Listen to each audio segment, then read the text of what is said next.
But you know what? Who else is being childish, but maybe not so much because he's claiming someone has been keeping his child away? That would be DDG. But that's not why he's on our docket today. He's on our docket because he also recently received a restraining order on live and pertaining to his baby mama, Halle Bailey. And so just to give some backdrop, apparently back in January or so forth, they got into a altercation where he allegedly slammed her face into the steering wheel, chipped her tooth. She got bruises and whatnot. And it was a whole debacle. And so he received this restraining order. And next thing you know, he's like, oh, these are all lies. But technically, she had the pictures and she also had the chipped tooth. And she also had a lot of other stuff to show. And in some cases, in some states, it's actually pretty hard to get a restraining order without the pictures. You can get a temporary restraining order just by saying, I fear for my life. But to get a restraining order that actually lasts some time, you normally got to have some type of proof. But anyways, I would love to get your thoughts on this whole DDG and Halle Bailey restraining order situation. Halle Bailey. Okay. Halle Bailey. Go ahead. I don't know why. You're like a little B. But anyway. I do it too. Don't feel Isn't bad. she like Beyonce's protege or something? Like, anyway, that's beside the point.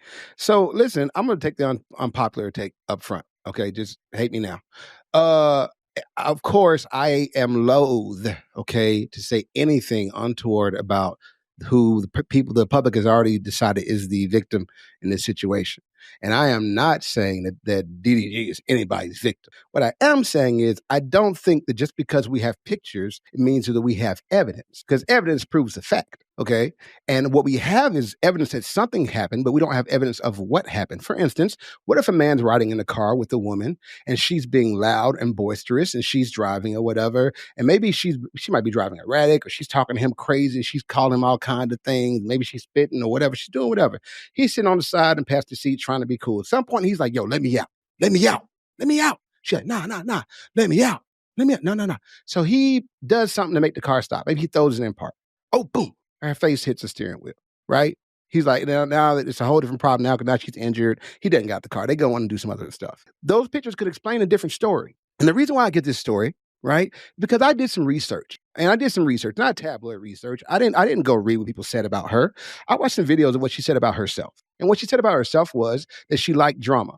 She liked to be in it. She liked to watch it. She had a smart mouth. She liked to argue. She go to war with anybody. She do all that. She rah in your face. She said she was a jealous girlfriend. She said she was a territorial girlfriend. She was an in your face kind of girlfriend. Now, it's amazing that someone that's self-aware hooks up with DDG.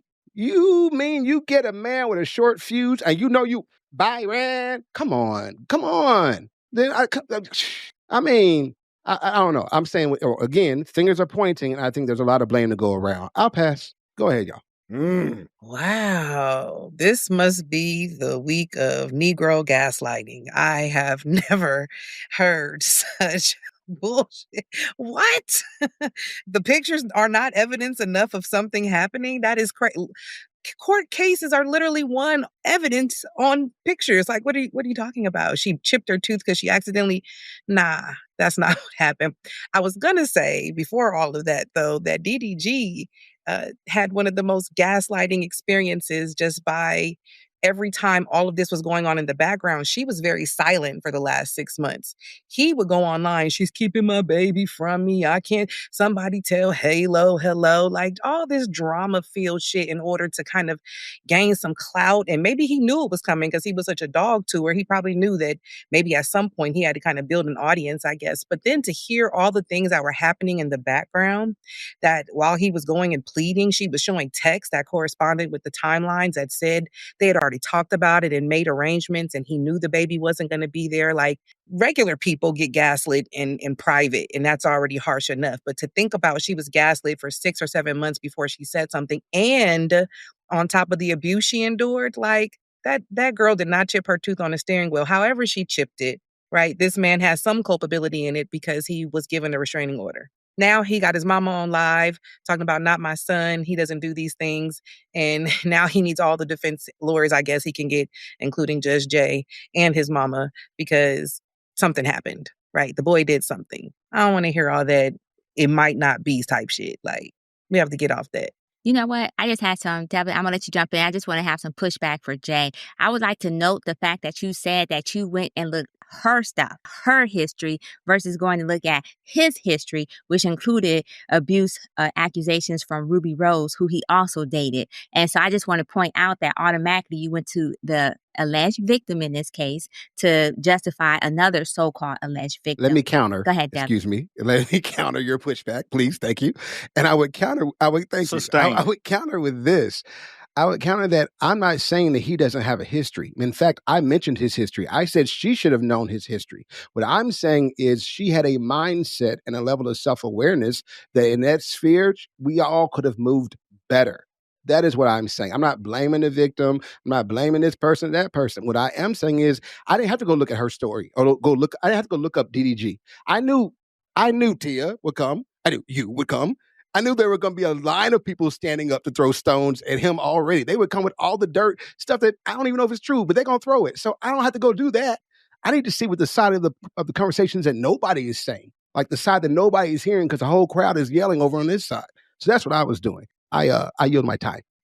Sir, no, that's some more gaslighting as well, because they've actually been coming down on her more so than him, based on the fact that she did say that she was toxic and she liked drama. So they've been coming down on her, and that's why his mama on live, that's why his brother on live, who also has a history of alleged abuse. But I'm going to go ahead and yield the floor because I did say that I was going to get to Devin, unless you want to push back on that pushback of your pushback. Okay, Devin. I'm here for the pushback. Oh, no. Let's keep this going. She just said she basically proved my point. She basically said there's another side of people who are like, hey, girl, you might be part of the problem. And so, yes, he is a problem. But all I'm saying is in the greater scope between these people, because we don't really know these people. There's a lot of would-be's, right? But in the greater scope, if you are self-aware, right, don't go get the thing that is most likely to put you in an explosive situation. Like, that's what I'm saying. I'm saying be a better picker, right? If you know yourself better. That's what I'm saying. That's what I'm saying. I got you, sir. You going back on the default line of choose better. I got you, sir. Go ahead, Delvin. Yeah, I mean, the point that's being missed, especially with the restraining order, none of this shit is going to matter. You know why? Because she isn't going anywhere. She got this restraining order, and then a month from now, they're going to be on the live smiling together. We back together, and we all got fucking played. That's exactly what's going to happen. She's where she wants to be. She likes the toxic stuff. If the relationship was calm and settled and nobody teeth wasn't getting chipped and black eyes or whatever the other weird shit is going on, she would be bored. And then we'd be talking about her cheating or doing whatever it is she's doing. So she's exactly where she wants to be. I don't feel sorry for either one of them. They deserve each other. Yes. So S&M, did you use your time to go back and forth with Jay? Yeah, I'm going to go ahead and say I used my time. Just going to add this one little point, though. Then Lord have mercy, not Devin saying that she like it violent. That's the way I interpret everything. He was like, dramatic. Yeah, some women like it violent. Go ahead and smack that bitch. But like it. But you know, there might be. I know like beat on. You know what I'm saying? There, she might. The victim blaming is high in this I'm just group going to today. leave it at that, because if I say anything else, we might go over our time on a quick take. So, Nick, I'm going to yield the floor to you, sir.